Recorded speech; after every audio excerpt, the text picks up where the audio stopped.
Hi friends, मैं आकांक्षा शर्मा जी की वित्ताकांक्षा में आपका स्वागत करती हूँ। फ्रेंड्स, आज हम मध्य प्रदेश कुपोषण नीति और कुछ सुपरवाइजर के इंपॉर्टेंट क्वेश्चन करने वाले हैं। बहुत ही शानदार ये प्रश्न है। कुछ एक्स्ट्रा फैक्ट भी बताऊंगी तो वो भी साथ में करते जाइएगा। पहला क्वेश्चन है कि मध्य प्रदेश में कुपोषण नीति जो 2020 आई है उसके तहत किस वर्ष तक कुपोषण को समाप्त करना है।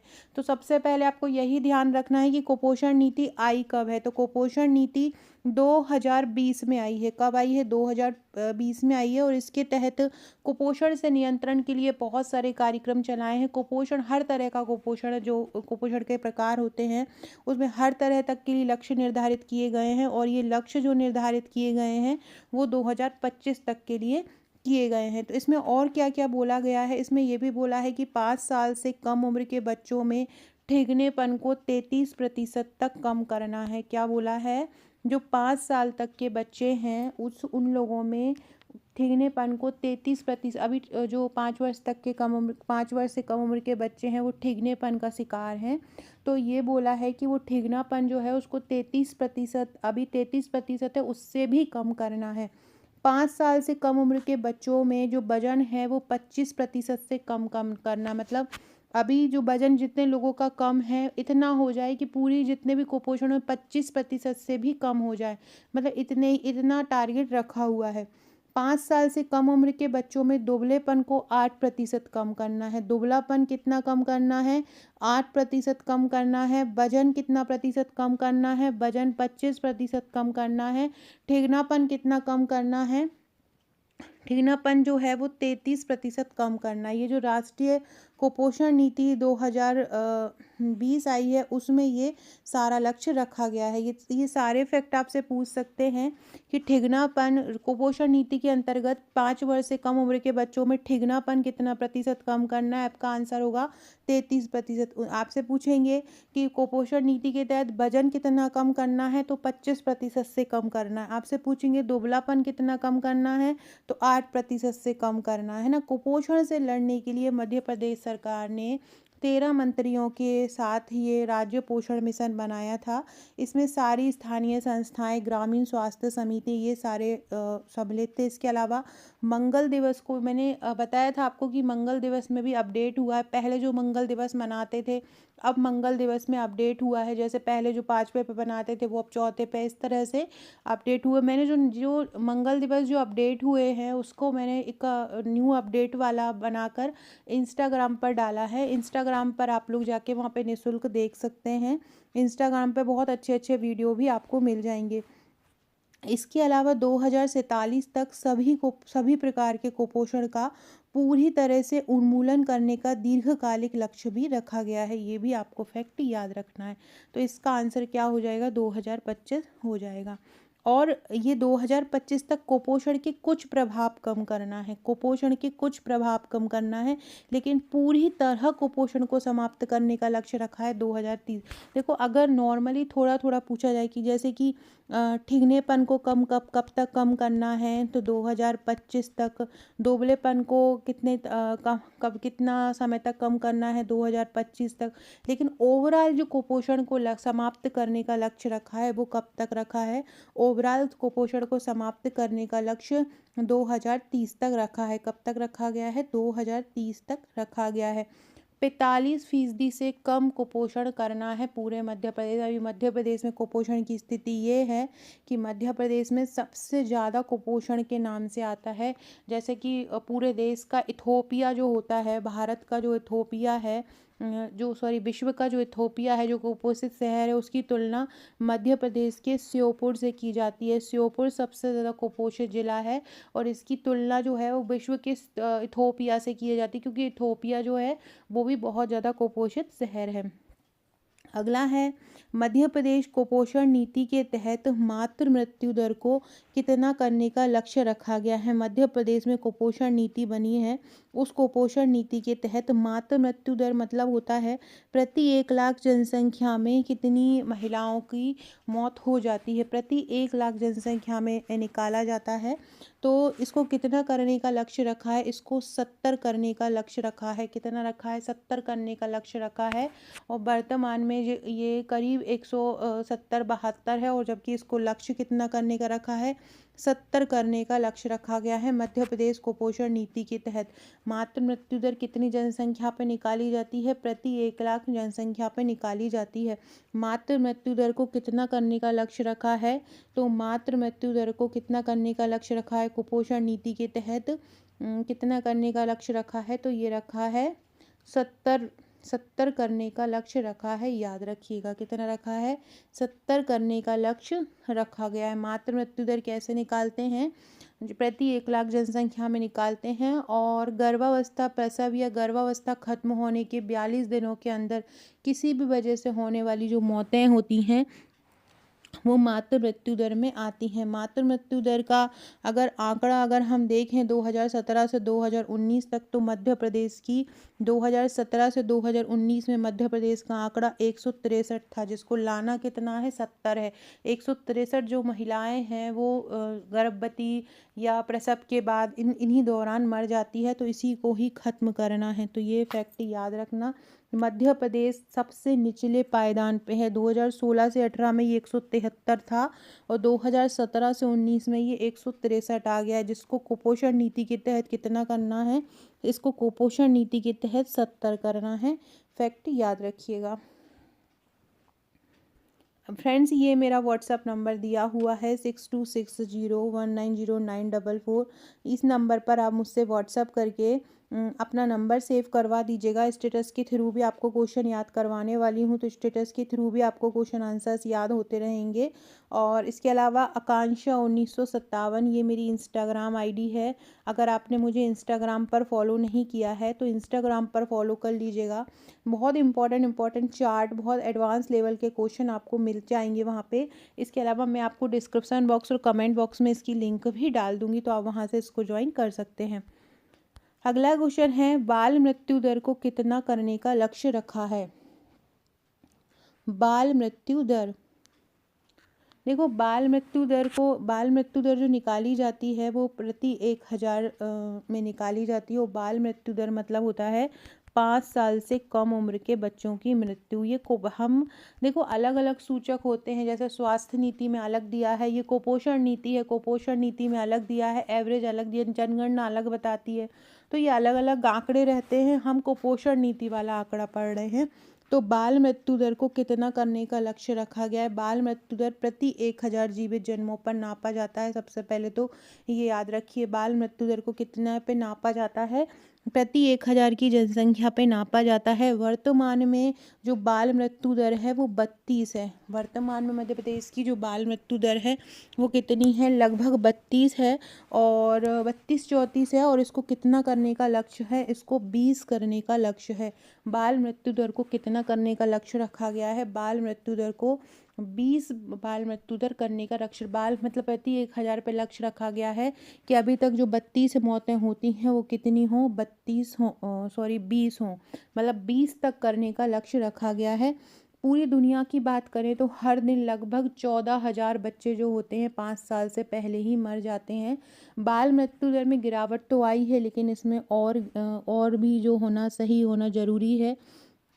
और मध्य प्रदेश की जो स्थिति है वो बहुत ज़्यादा ख़राब है। बात की जाए झारखंड की, तो झारखंड में भी बहुत बेकार स्थिति है। लगभग 34 जो स्थिति है वो झारखंड की है। तो ये फैक्ट याद रखिएगा। 32 है जिसको कितना करना है? 20 इसको करना है। 32 है, इसको कितना करना है? 20 करना है। 54 लाख 5 वर्ष से कम उम्र के बच्चों की मृत्यु में हिस्सेदारी है, अभी अगर हम भारत के आंकड़ों की बात करें तो। और 2017 में अगर 2017 की बात करें, जब जब सर्वे होता है, सर्वे हर साल नहीं होता है, कभी कभी होता है, तो 2017 की बात कर रहे हैं। 2017 में 54 लाख लोग जो हैं वो बच्चे जो हैं वो मर गए थे। तो ये ध्यान रखना है आपको। कितना करने का लक्ष्य रखा गया है? बाल मृत्यु दर को 20 करने का लक्ष्य रखा गया है। बाल मृत्यु दर कितनी जनसंख्या पर निकाली जाती है? तो जो बाल मृत्यु दर है वो प्रति 1000 की जनसंख्या पर निकाली जाती है। अगला क्वेश्चन है, नई पोषण नीति के तहत गर्भवती महिलाओं में एनीमिया का स्तर 2025 तक कितना करने का लक्ष्य रखा है? नई पोषण नीति के तहत गर्भवती महिलाओं में एनीमिया का स्तर 2025 तक कितना करने का लक्ष्य रखा है? 25%, 26%, 27% या 30%। देखो गर्भवती महिलाओं में जो एनीमिया है वो 11 से 12 जो हीमोग्लोबिन है वो महिलाओं में एक सामान्य होना ही चाहिए। ये इतना मतलब ज़रूरी ही होता है, और अगर 7 से कम हो जाता है तो बेहद गंभीर स्थिति हो जाती है गर्भवती महिलाओं की। और यही स्थिति हो जाती है जिससे महिलाएं जो होती हैं वो समय से पहले ही उनकी जो होती है मृत्यु हो जाती है। जैसे ही वो गर्भ या तो बच्चा होने में मृत्यु हो जाती है, या प्रसव के या अंदर ही गर्भावस्था में ही हो जाती है, तो कोई भी स्थिति बन जाती है, तो ये मेन एनीमिया के कारण होती है। इसके कारण आयरन फॉलिक एसिड की गोली भी दी जाती है। आंगनवाड़ी केंद्रों में भी इसकी 100 गोलियां दी जाती हैं आयरन फॉलिक एसिड की। तो नई पोषण नीति के तहत गर्भवती महिलाओं में एनीमिया का ये स्तर है ना, कितना करने का लक्ष्य है, 30% तक करने का लक्ष्य रखा गया है। जबकि जो स्वास्थ्य नीति है और जो स्वास्थ्य नीति आई है उसमें इसका लक्ष्य 9% करने का रखा गया है। नई स्वास्थ्य नीति में कितना रखा गया है, 9% तक करने का रखा है। एनीमिया के कारण थकान हो जाती है, कमजोरी हो जाती है महिलाओं में, है ना। गंभीर एनीमिया कब हो जाता है, जब 7 से कम एनीमिया हो जाता है तो गंभीर एनीमिया हो जाता है। 2025 तक जो गर्भवती महिलाएं हैं उनको एनीमिया की शिकायत कितना करना है, कितना कम करना है, 30% तक कम करना है। तथा जो किशोरी हैं 15 से 49 साल की महिलाएं हैं, 2025 तक उनमें 9% कम करने का लक्ष्य रखा गया है। हर साल एनीमिया के प्रसार में 3% कमी लाने का लक्ष्य रखा गया है। गर्भावस्था के दौरान हल्का एनीमिया होना सामान्य होता है, मतलब 9-10 तक ये स्थिति सामान्य होती है, लेकिन 7 से जब कम हो जाता है तो बहुत बुरी स्थिति हो जाती है, और आयरन फॉलिक की गोली खाने की सलाह जो दी जाती है, याद रखिएगा। 17 जुलाई से एनीमिया मुक्त भारत अभियान भी आरंभ किया गया था। हर साल दर साल ये चीज़ें एनीमिया की जो कार्यक्रम आंगनवाड़ी केंद्रों पर ये चलते रहते हैं, और आंगनवाड़ी केंद्रों में इसके लिए सुझाव भी दिए जाते हैं कि किस तरह से महिलाएं अपना ध्यान रख सकती हैं, क्या खा सकती हैं। तो ये चीज़ ध्यान रखना। कितना लक्ष्य रखा गया है नई पोषण नीति के तहत गर्भवती महिलाओं में एनीमिया के स्तर को कम करने का लक्ष्य 30% रखा है। कितना रखा है, 30% रखा है। नई पोषण नीति के तहत गर्भवती महिलाओं में एनीमिया का स्तर 2025 तक कितना करने का लक्ष्य रखा है, 30%। ये भी पूछ सकते हैं आपसे कि नई पोषण नीति के तहत गर्भवती महिलाओं में 30% तक एनीमिया का लक्ष्य कब तक करने का रखा गया है, कब तक किस ईयर तक रखा गया है, तो 2025 भी याद रखना है और 30% भी आपको याद रखना है। अगला है, जन्म से 5 वर्ष तक के बच्चों में कुपोषण का स्तर 2025 तक कितने प्रतिशत तक कम करना है, 25% तक कम करना है। जन्म से 5 वर्ष तक के बच्चों में कुपोषण का स्तर 2025 तक कितना प्रतिशत तक कम करना है, 25% तक कम करना है। कितने प्रतिशत तक, 25% तक कम करना है जन्म से 5 वर्ष तक के बच्चों में। अगला है, विटामिन ई का महत्वपूर्ण स्रोत निम्नलिखित में से कौन सा तेल। अब आपको पता है सारे ही तेल महत्वपूर्ण होते हैं, लेकिन विटामिन ई के लिए इनमें से सबसे महत्वपूर्ण कौन सा तेल है। ताड़ का तेल है, नारियल का तेल है, गेहूं अंकुर का तेल है, या राई का तेल है। तो इसका आंसर हो जाएगा गेहूं अंकुर का तेल। जो गेहूं अंकुर का तेल होता है वो विटामिन ई का महत्वपूर्ण स्रोत होता है। कौन सा, गेहूं अंकुर का जो तेल होता है वो विटामिन ई का महत्वपूर्ण स्रोत होता है। अब आपके लिए एक आंसर है, सारे लोग जिनको मेरी वीडियोस पसंद आती हैं, सबसे पहले तो सारे लोग कमेंट कीजिएगा, लाइक कीजिएगा। और अगर डेली ऐसी वीडियोस चाहते हैं कि सुपरवाइज़र के लिए मैं डेली लेके आती हूँ, हमारी सुपरवाइज़र के लिए एक ए सीरीज़ चल रही है जिसमें मैं topic wise theory, topic wise MCQ करा रही हूँ। एक हमारा प्रैक्टिस सेट चल रहा है जिसमें 25 प्रैक्टिस सेट हो चुके हैं, और साथ में इम्पोर्टेंट एमसीक्यू की वीडियो भी लाती रहती। योजनाओं का भी एक अलग कोर्स चल रहा है हमारे चैनल पर, एक आईसीएमआर का कोर्स चल रहा है, और एक प्रश्न बैंक चल रहा है। सारा का सारा निःशुल्क है, आप देख सकते हैं। इसके अलावा अगर आप 100% सिलेक्शन लेना चाहते हैं तो आप हमारा सुपरवाइज़र का बैच ले लीजिए। हम कोई एप्लीकेशन पर तैयारी नहीं करा रहे हैं, बिल्कुल देसी स्टाइल में टेलीग्राम और व्हाट्सएप पर तैयारी कराते हैं। वीडियो लेक्चर्स रहते हैं, सबसे मेन चीज़ टेस्ट होते हैं। डेली का टारगेट दिया जाता है, जैसे कि मैंने आपको ये टारगेट दे दिया पोषण नीति। अब पोषण नीति से संबंधित कितने भी फैक्ट बनेंगे सारे प्रश्नों का टेस्ट होगा। स्वास्थ्य नीति दे देंगे, स्वास्थ्य नीति से संबंधित जितने भी आपको पूरा स्वास्थ्य स्वास्थ्य नीति हम करवा देंगे। और सबसे मेन चीज़ हमारी ये खासियत है कि कठिन से कठिन टॉपिक को हम ट्रिक द्वारा याद करवाते हैं। ट्रिक से क्या होता है ना कि आपको याद ही नहीं करना रहता है। हम ट्रिक बता देंगे, हम आपको वीडियो में ट्रिक बता देंगे और वहाँ पे वही आपको ट्रिक जो होगी ना, ट्रिक से बहुत फ़नी ट्रिक होती है और कठिन से कठिन चीज़ भी याद हो जाती है और बहुत लंबे समय तक याद रहती है। योजनाओं की डेट हो गई, अधिनियम की धाराएँ हो गई, ये नीतियों के जो लक्ष्य रखे जाते हैं वो लक्ष्य होगा, ये सारा हम ट्रिक द्वारा करवा देंगे। तो आपको कोई चीज़ याद नहीं करना है, बस जो चीज़ हम बोल रहे हैं वो आपको एक बार सुनना है, वीडियो में, ऑडियो में, जैसा भी हम बताएंगे। हम बहुत पूरे नोट्स अवेलेबल कराएंगे आपको ऑनलाइन। आपको हार्ड कॉपी चाहिए तो आप हार्ड कॉपी भी मंगवा सकते हैं, बाकी हम ऑनलाइन भी सारे नोट्स आपको अवेलेबल कराएंगे। और सारा, और सबसे मेन चीज़ टेस्ट से, आप टेस्ट जब आप डेली देते हैं ना तो आपको हर दिन एक नई चीज़ मिलती है। आपकी अगर तैयारी भी नहीं होती और आप टेस्ट देते हैं तो आपकी गलती से आप में सुधार होता है। तो टेस्ट जो है बहुत ज़्यादा नेसेसरी होता है। और जो हम रेगुलर ही टेस्ट ले रहे हैं, हम एक दिन तैयारी करवाते हैं किसी भी टॉपिक की और अगले दिन उसका टेस्ट लेते हैं। जो भी न्यू है, जिन्होंने बिल्कुल तैयारी नहीं किया, जिनकी आपको लगता है सब कुछ तैयारी हो गई है, रिवीजन करना है, या जिनको कुछ नहीं पड़ा है, कोई भी हमारे ग्रुप को ज्वाइन कर सकता है। पुरानी सारी चीज़ें आपको मिल जाएंगी और आप बिल्कुल न्यू सिरे से हमारे जो भी हम करा रहे हैं, जो भी हम टारगेट दे रहे हैं, आप उसमें ऐड हो सकते हैं। आपको कुछ नहीं करना है, आपको मुझे व्हाट्सअप करना है, बोलना है मैम हमें ऑनलाइन पैकेज लेना है। हम आपको पेमेंट नंबर देंगे, पेमेंट करके आपको स्क्रीनशॉट देना है, देन हम आपको हमारे तीनों ग्रुप से ऐड कर लेंगे। 2 टेलीग्राम मिलते हैं और एक व्हाट्सअप मिलता है। व्हाट्सअप में हमारी पूरी जानकारी दी जाती है, तैयारी कराई जाती है। टेलीग्राम पर सारी पुरानी नई PDF आपको दी जाती हैं। वीडियो लेक्चर्स टेलीग्राम पर दिए जाते हैं और एक टेस्ट ग्रुप होता है जहाँ पर टेस्ट लिए जाते हैं। तो जो भी ज्वाइन करना चाहता है कर सकता है। इसका क्या होता है, गेहूं अंकुर का तेल था। अगला है, किससे हमें ऊर्जा प्राप्त नहीं होती। देखो, वसा से हमें ऊर्जा प्राप्त होती है। सबसे ज़्यादा जो हमें वसा से ही ऊर्जा प्राप्त होती है। 9 किलो कैलोरी ऊर्जा हमें 1 ग्राम वसा से ही प्राप्त होती है। हार्मोन जो होते हैं, हार्मोन भी हमें ऊर्जा नहीं देते हैं। और प्रोटीन हमें ऊर्जा देते हैं, लेकिन विटामिन हमें बिल्कुल भी ऊर्जा नहीं देते हैं। विटामिन हमें बिल्कुल भी ऊर्जा नहीं देते हैं, याद रखना। विटामिन्स हमको ऊर्जा नहीं देते हैं, ये आपका आंसर हो जाएगा। क्योंकि यहाँ हार्मोन है, अगर यहाँ हार्मोन और विटामिन दोनों होंगे तो विटामिन आंसर होगा। बट अगर यहाँ हार्मोन की जगह अगर कार्बोहाइड्रेट होगा ना तो ये विटामिन ही आंसर होगा। विटामिन आंसर नहीं होगा, हार्मोन होगा तो हार्मोन आंसर होगा। हार्मोन और विटामिन दोनों ही ऊर्जा नहीं प्रदान करते हैं। अगला है, निम्नलिखित में से कौन सी शर्करा जो है वो तत्काल ऊर्जा प्रदान करती है। एथलीट होते हैं जो खेलते कूदते रहते हैं, थक जाते हैं, एकदम दौड़ते हाँफते रहते हैं। बड़े बड़े क्रिकेटर्स होते हैं, जब आप गेम देखते हैं तो वो कुछ शेक टाइप का पीते रहते हैं। वो क्या होते हैं जो उनको तत्काल एनर्जी प्रदान करते हैं। माल्टोज होता है? नहीं, माल्टोज बिल्कुल नहीं होता है। ना लैक्टोज होता है। लैक्टोज वो शर्करा होती है जो दुग्ध में पाई जाती है। ना ही सेलुलोज होता है। सेलुलोज जानवरों की लार में पाया जाता है, वो झाड़ी बाड़ी चबाने में काम आता है।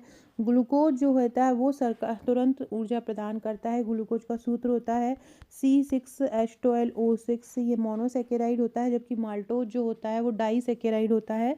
और ग्लूकोज होता है वो तुरंत ऊर्जा प्रदान करता है। ग्लूकोज क्या करता है? तुरंत ऊर्जा प्रदान करता है। अगला क्वेश्चन है, निम्नलिखित में से कौन आयोडीन का सर्वोत्तम स्रोत है। मूली है, गेहूं है, सिवाल है या सेम है। इनमें से कौन आयोडीन का सर्वोत्तम स्रोत है। देखो, मूली तो नहीं होगा, मूली में कहाँ से आयोडीन आ जाएगा। ना गेहूं में होगा, ना सेम में होगा। शैवाल जो होता है वो समुद्रों की सतहों पर पाया जाता है। और नमक भी कहाँ पाया जाता है? समुद्रों में ही पाया जाता है। तो इसका आंसर क्या हो जाएगा? शैवाल हो जाएगा, लेगून जिनको बोला जाता है। तो ये आयोडीन का सर्वोत्तम स्रोत होता है। प्रतिदिन जो आयोडीन की मात्रा होती है वो 150 माइक्रोग्राम आयोडीन व्यक्ति को डेली आवश्यक होता है। प्रतिदिन 150 माइक्रोग्राम आयोडीन की आवश्यकता होती है। आपको मुझे कमेंट करके आंसर क्वेश्चन देना। मैं ऊपर पूछना बोल रही, जो आयोडीन न्यूनता कार्यक्रम है, आयोडीन न्यूनता कार्यक्रम कब से आरंभ किया गया। आयोडीन न्यूनता कार्यक्रम जो है वो कब से आरंभ किया गया। सारे लोग मुझे कमेंट करके आंसर बताइएगा कि आयोडीन न्यूनता का जो कार्यक्रम है वो कब से आरंभ किया गया था। सारे लोग आंसर कीजिएगा कि आयोडीन न्यूनता कार्यक्रम कब आरंभ किया गया। फ्रेंड्स, ये मेरा महिला सुपरवाइज़र बैच की पूरी जानकारी, इसका नाम है हम जीतेंगे सुपरवाइज़र बैच। इसमें ऑडियो लेक्चर्स मिलेंगे, ट्रिक द्वारा सारे टॉपिक याद होंगे, टॉपिक वाइज सारी ई बुक मिलेंगी, सब कुछ नोट्स रूप में मिलेगा और आप उनको प्रिंट भी करा सकते हैं, है ना। 1000 CDP के MCQ मिलेंगे, 1000 ICMR, 1000 ICMR जो MCQ मिलेंगे उसमें 2020 और 2024 के रहेंगे। 2010 ICMR रिपोर्ट आपको नहीं पढ़ना है क्योंकि अब 2024 और 20 है रिपोर्ट आपके पास। 2500 प्लस योजना के MCQ रहेंगे। योजना के अलग अलग पार्ट होते हैं, जैसे कि पंचायत विभाग में अलग होता है ना, और न्याय विभाग में अलग होती हैं, महिला बाल विकास विभाग की अलग होती हैं, जनजाति विभाग की अलग होती है। तो ऐसे अलग अलग पार्ट में हम योजना करेंगे।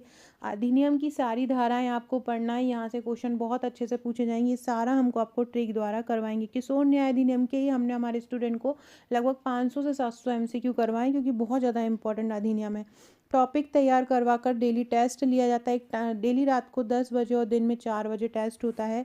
कठिन डेट और डाटा ट्रिक द्वारा याद होती है। सुपरवाइज़र का एक प्रश्न बैंक दिया जाता है। गणित, कंप्यूटर, तर्क शक्ति सारा कुछ दिया जाएगा विथ 7 हार्ड कॉपी। अगर 1699 है। केवल ऑनलाइन पैकेज लेना है तो ऑनलाइन पैकेज केवल 799 में है। पोषण, टीकाकरण, शिशु देखभाल, शिक्षा अधिनियम, योजना प्रबंधन, सब कुछ टॉपिक वाइज कवर रहेगा। डेली टारगेट आपको कुछ नहीं पढ़ना, हम ही आपको टारगेट देंगे कि आपको ये पढ़ना है। जैसे कि अब हमारा जो नेक्स्ट टारगेट है वो विशेष आवश्यकता वाले बच्चे, विशेष आवश्यकता वाले बच्चे का हर एक छोटे से छोटा टॉपिक भी हम आपको तैयार करवाएंगे और उसके MCQ लेंगे। चाहे वो अधिगम संबंधित हो, चाहे पठन संबंधित हो, चाहे मानसिक पिछड़े बालक हो, चाहे प्रतिभाशील बालक हो, किसने इनके बारे में क्या कहा, कहाँ क्या होते हैं, सारा कुछ ये हम अगला जो टॉपिक है वो कराने वाले हैं। तो जो अगला टॉपिक अगर आप इस ज्वाइन करना चाहते हैं, योजना बहुत अच्छे से पढ़ना चाहते हैं, तो आप हमारा ये कोर्स ज्वाइन कर लीजिए। 799 इतनी 7 साल बाद वैकेंसी आ रही है, उसके लिए बड़ा अमाउंट नहीं है और उसमें आपको पढ़ के बहुत अच्छा लगेगा। डेली टेस्ट सीरीज़ ही आजकल इतनी महंगी आती हैं, हम इसमें आपको पूरा नोट्स भी प्रोवाइड करा रहे हैं, टेस्ट भी प्रोवाइड करा रहे हैं, ट्रिक भी दे रहे हैं, वीडियो लेक्चर्स भी दे रहे हैं, सब कुछ दे रहे हैं। इसके अलावा 2017-2014 में आए पुराने प्रश्नों की भी व्याख्या सहित कवर कराया जाएगा। 2 टेलीग्राम और 1 व्हाट्सएप ग्रुप इसमें दिए जाते हैं। जैसे ही आपका पेमेंट आएगा हम आपको जोड़ लेंगे। अगर आप ये 7 बुक्स भी लेना चाहते हैं, हमारी ये जो 7 बुक्स हैं, अगर आप ये भी लेना चाहते हैं तो आप ये भी मंगवा सकते हैं। इसके साथ ऑनलाइन पैकेज आपको फ्री ही मिलेगा। 1699 में है ये ऑनलाइन पैकेज और बुक, ये हार्ड कॉपी। अगर केवल ऑनलाइन लेना है तो 799 है, ऑनलाइन और हार्ड कॉपी दोनों लेना है तो 1699 है। जो भी आप लेना चाहते हैं मुझे इस नंबर पर व्हाट्सअप कर दीजिए। जितना जल्दी लेंगे उतना जल्दी आपके सारे टॉपिक कवर होते जाएंगे।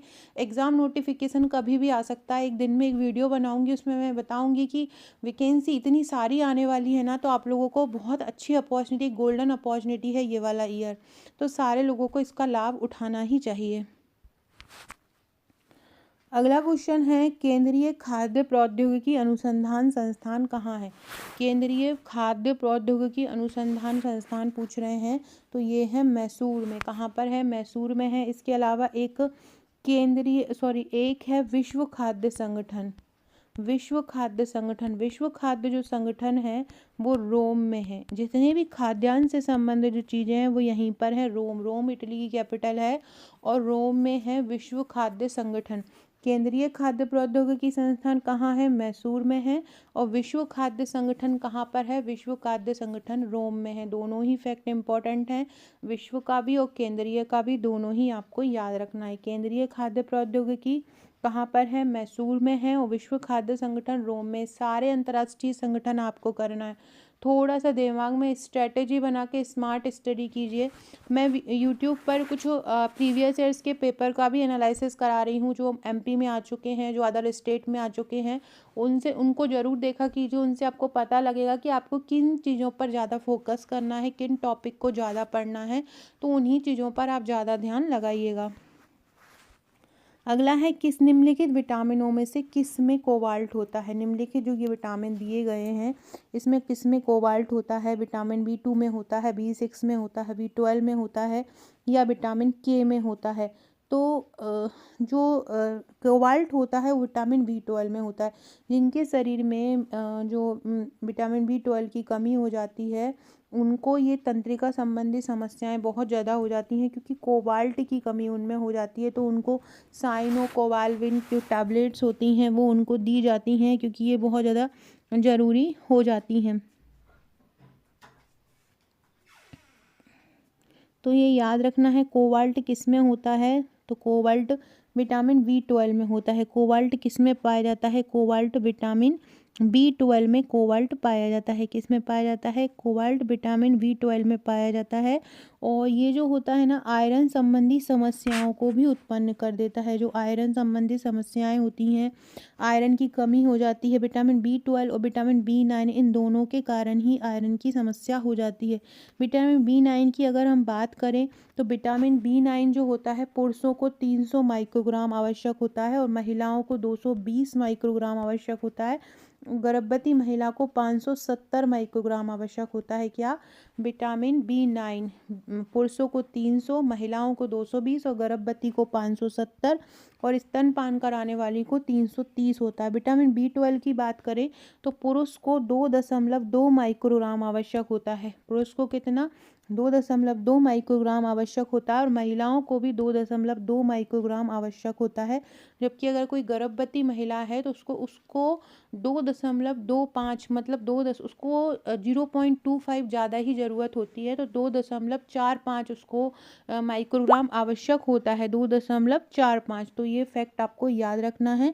गर्भवती महिलाओं को प्लस 0.25 माइक्रोग्राम आवश्यक होता है और स्तनपान कराने वाली महिला को 1 माइक्रोग्राम अतिरिक्त आवश्यक होता है। और सामान्य पुरुष और सामान्य महिला को विटामिन B12 कितना आवश्यक होता है, 2.2 माइक्रोग्राम। याद रखना, विटामिन B12 कितना चाहिए, सामान्य महिला को 2.2 माइक्रोग्राम और विटामिन B6 जो है वो कितना चाहिए है, वो 220 माइक्रोग्राम चाहिए। कितना चाहिए, 220 माइक्रोग्राम वो चाहिए है। अगला क्वेश्चन है, मानव शरीर में जो विटामिन ए है वो कहाँ पे भंडारित होता है, स्टोर होता है, यकृत में होता है। यकृत का वजन लगभग 1.5 किलो होता है। मानव शरीर की सबसे बड़ी ग्रंथि होती है और यहीं पर ही विटामिन ए संग्रहित होता है। और कौन, यकृत में ही विटामिन ए संग्रहित होता है। कहाँ पर होता है, यकृत में होता है। अगला है, शहद का मुख्य घटक कौन सा होता है, फ्रक्टोज। जितनी भी फलों की शर्करा होती है, फलों में पाई जाने वाली जो शर्करा होती है वो फ्रक्टोज शर्करा कहलाती है। नेचुरल शुगर भी इसको बोलते हैं। फलों में यही पाई जाती है और शहद में भी यही पाई जाती है। तो शहद का मुख्य घटक क्या होता है, फ्रक्टोज होता है। क्या होता है, शहद का मुख्य घटक फ्रक्टोज होता है। फलों में पाई जाने वाली ये शर्करा होती है। सो फ्रेंड्स, ये था हमारा आज का वीडियो। आज से आपको पसंद आया होगा। वीडियो अच्छा लगे तो लाइक शेयर सब्सक्राइब जरूर कीजिएगा और शेयर कीजिएगा। और नेक्स्ट वीडियो बहुत इंपॉर्टेंट लेके आऊँगी। ये बाल जो देख रेख संस्थान है उनसे संबंधित लेके आऊँगी। तो सारे लोग नेक्स्ट वीडियो का वेट कीजिएगा, कल शाम को आएगा। अगर हमारा ग्रुप ज्वाइन करना चाहते हैं तो व्हाट्सअप कीजिएगा। इसके अलावा अगर आपने हमारे चैनल को सब्सक्राइब नहीं किया है तो कर दीजिएगा। और सारे लोग जो मैंने क्वेश्चन पूछा है वो क्वेश्चन का आंसर दीजिएगा। आयोडीन न्यूनता कार्यक्रम कब से चलाया जा रहा है। ये मेरी इंस्टाग्राम आईडी आकांक्षा 1957 फॉलो कर लीजिएगा। टेलीग्राम और व्हाट्सएप ग्रुप की लिंक भी नीचे दी गई है। Okay friends, thank you.